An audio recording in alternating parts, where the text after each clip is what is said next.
Hello, Teacher Preston here with another video. So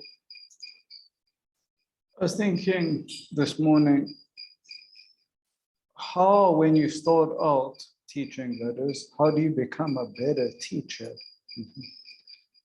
And this is for those that are on their first contract, in the first couple of months of their first contract, and they want to know how to become better teachers. I think the thing is that becoming a better teacher takes time. I think a lot of it's about looking at other teachers and using what they have, but making it your own. You want your own style. You don't want to teach like somebody else. You must find your own way. I think a lot of it's down to self-reflection as well. So after you've taught a class, I know a lot of times it's very difficult because we don't have time, or at the end of the day, just think about things that you could have done better.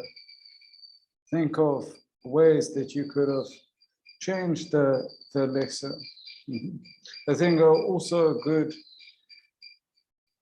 good indicator, if you would, of whether learning's taking place is if the students are actually getting there. It doesn't have to happen straight away. If they understand, if they're learning the material that you're teaching them, then learning's taking place.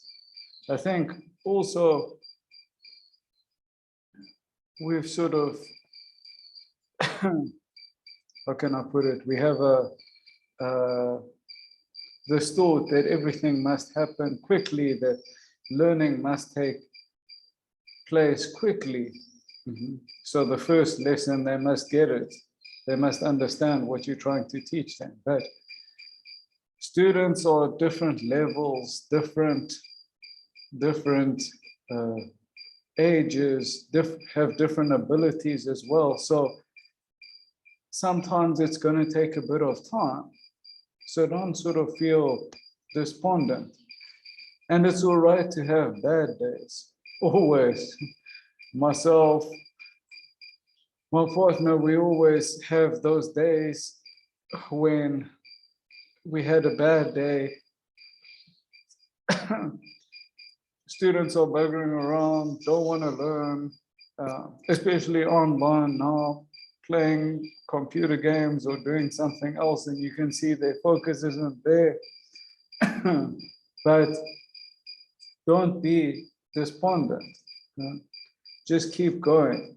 I think that's the thing that makes a good teacher, is those teachers that don't give up, they just keep going and they learn from their mistakes. I think that's the most important thing that makes a good teacher, is to learn from your mistakes. I think also checking the students, checking whether they know, reading your environment. So I guess teaching is a lot like hunting or fishing in a way. You've got to read your environment.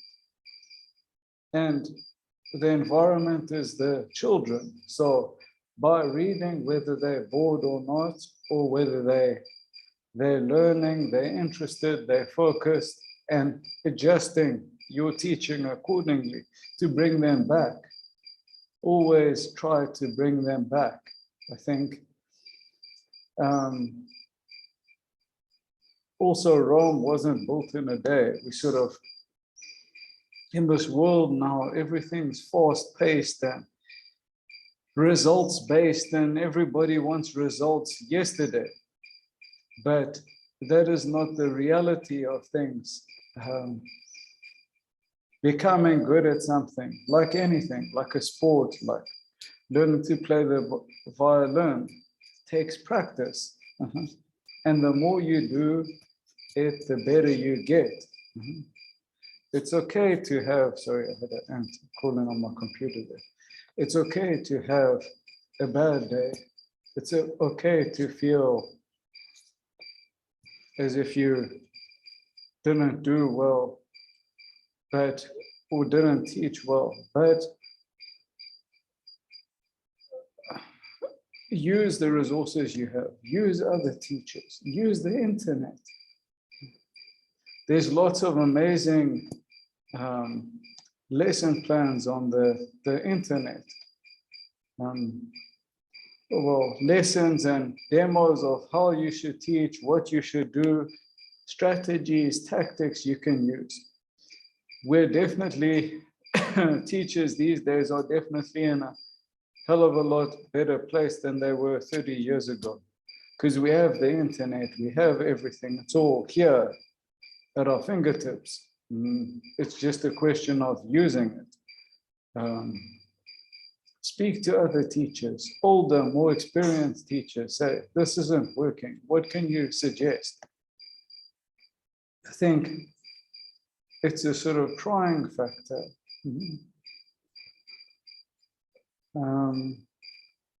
And give them time, maybe take a break from the one topic for a little bit, for a class or two, and then come back and try again.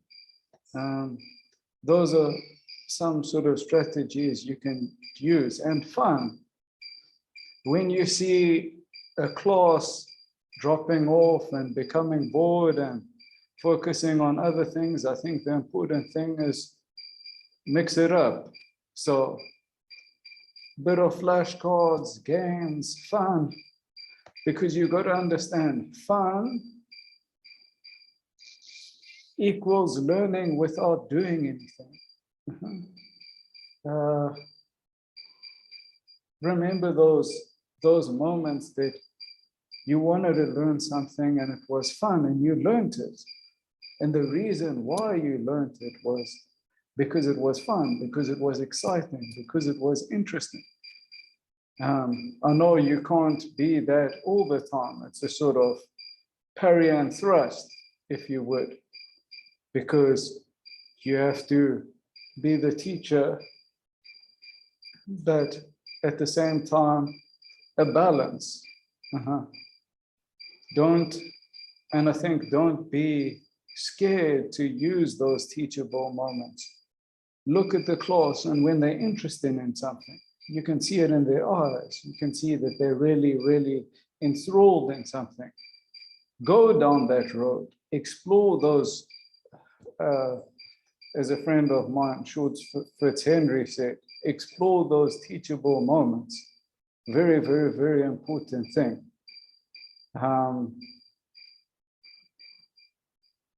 And also, I think the thing is rapport.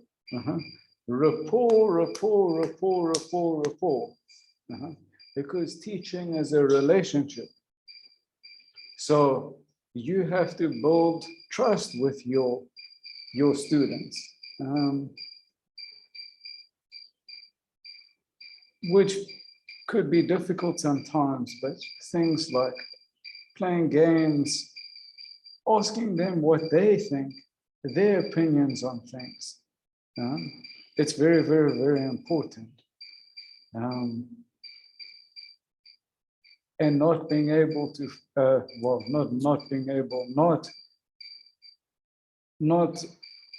not trying different things, different approaches, different things always help.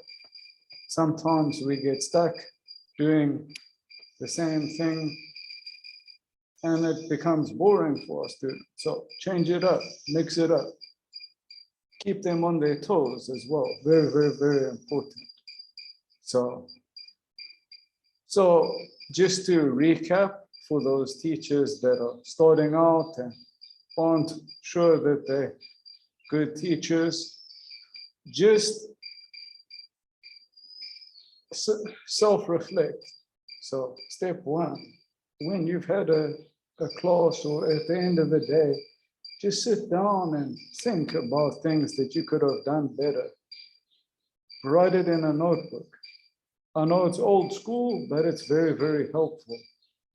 could have done this better. I could have done that better, and change it. I think also, I didn't mention it, props, your box of tricks. We've got our flashcards behind us here. So different animals, opposites, jobs, clothes, the works. Very, very handy, especially with online teaching. You just want that. Go to, can play games. Oh, what's it? Boom. It's a house, it's a door, it's a house, it's a door, it's a house. Very, very important. Use the internet. There's lots of different advice and strategies and everything, and it's all at your fingertips. All you have to do is go and look for it. So that's the third thing. The fourth thing is to ask all the teachers, because they've got experience, they know what they're doing. Ask them and get their perspectives. And I think the fourth thing is not being afraid to make changes and try different approaches. Try different things. Very, very, very important. And I'd say 5 is to know that it's okay to have a bad day. It's okay to have a bad day, but it's important to assess and try again. Very, very important. And I'd say number 6 is to look at your class, look at them, read them. You'll get to be able to read them. When you see them, their attention dipping, bring them back. Flashcards. Boom. What's this? What's this? What's this? Bring them back. Read them. Let them ebb.